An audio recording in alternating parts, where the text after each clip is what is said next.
जिंदगी के बारे विच यार लोगों ने बहुत सारिया कहानियां बना रखियां ने।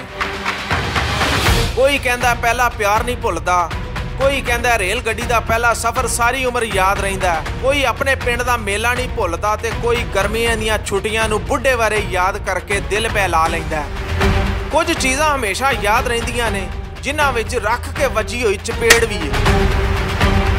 चपेड़ की लाली तो मिट जाती है पर ना भरन वाले जख्म हमेशा सजरे रहिंदे ने।